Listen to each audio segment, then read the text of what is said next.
bonjour. Bonjour. Nous sommes à l'UFO Horticole de Laon, situé dans l'Aisne en Picardie. Alors, une UFA, c'est quoi? Concrètement, c'est une unité de formation par apprentissage et celle de Laon propose des formations qui préparent au métier du paysage. Je vous propose d'aller à la rencontre d'un formateur technique, monsieur Franck Piana.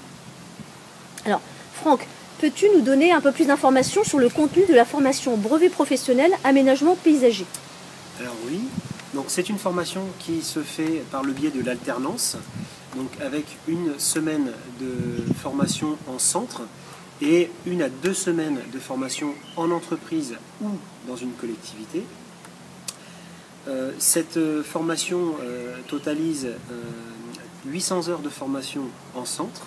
C'est une formation qui est de niveau 4, donc du même niveau qu'un bac professionnel. Elle est spécifique pour poursuivre les études, notamment quand on vient d'un CAP ou éventuellement d'un BPA, mais de préférence d'un CAP jardinier paysagiste. Donc Franck, peux-tu nous parler de façon plus précise du contenu de la formation brevet professionnel aménagement paysager? Alors oui, donc c'est une formation où les apprenants vont avoir plusieurs modules. Donc d'un côté des modules généraux, donc avec un peu de maths, un peu de français, mais dans cette formation-là, il y aura beaucoup d'importance pour les modules professionnels et techniques. Donc on va retrouver de la connaissance des végétaux, on va retrouver des techniques d'entretien, des techniques de création assez poussées dans cette formation-là. On va également trouver des techniques de gestion de chantier, de chiffrage de devis. L'objectif vraiment de cette formation-là, c'est de former des ouvriers avec une qualification relativement importante d'un point de vue professionnel, mais surtout de former des futurs responsables, chefs d'équipe par exemple, avec de l'expérience bien évidemment en plus de leur diplôme.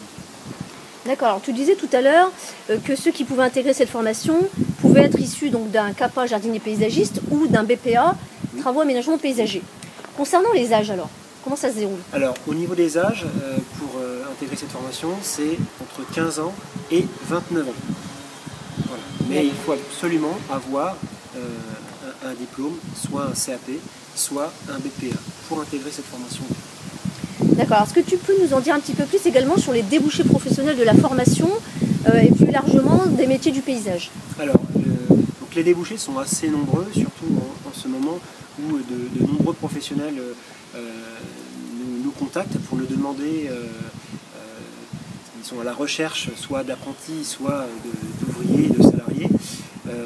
Donc c'est vraiment une formation où il y a du débouché dans le métier actuellement. Alors, quand vous sortez avec un brevet professionnel aménagement paysager, alors tout va dépendre un petit peu de vos compétences professionnelles. Soit vous serez ouvrier qualifié, je dirais, soit éventuellement chef d'équipe, avec un petit peu d'expérience bien évidemment, parce que l'expérience est très très importante dans nos métiers, qui sont des métiers manuels. La connaissance est une chose, mais l'expérience c'est vraiment très important et c'est vrai que les entreprises recherchent ça. Après aujourd'hui, on est quand même dans un contexte où les entreprises ont du mal à recruter, manque de candidats, ce qui est regrettable. Donc aujourd'hui, elles sont relativement ouvertes à proposer des emplois à des jeunes sortants de diplôme. Oui, puis je suppose qu'en sortie d'une formation par apprentissage, c'est un énorme coup de pouce pour l'insertion sur le marché de l'emploi. Exactement, puisque une formation d'apprentissage va offrir à l'apprenant une expérience. Il va voir comment fonctionne une entreprise, voilà, il va connaître un petit peu les végétaux, donc il va pouvoir aborder certaines pratiques professionnelles. Donc ça, les entreprises sont assez sensibles à ça.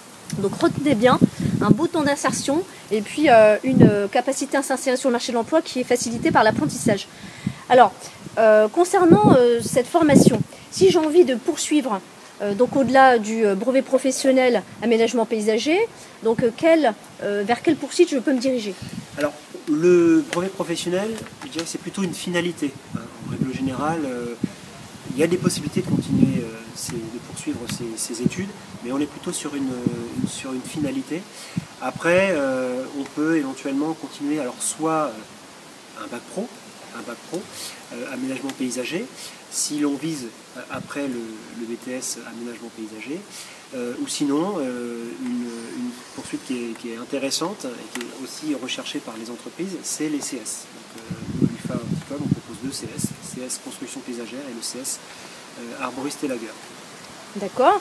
Alors, si je suis intéressée par cette formation, comment dois-je m'y prendre? Alors, l'idéal, c'est de prendre contact avec le centre de formation, avec l'UFA Horticole de Laon, par téléphone, de bien préciser au téléphone quelle est la formation qui vous intéresse. Si vous avez une entreprise ou êtes en contact avec une collectivité, un service espace vert par exemple, précisez-le également.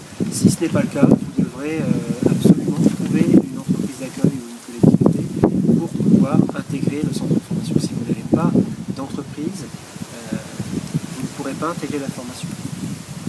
Eh bien, merci beaucoup Franck pour cette interview. J'espère que vous avez désormais toutes les informations nécessaires à l'intégration à cette formation en brevet professionnel aménagement paysager. Je vous dis à très bientôt. Merci, au revoir.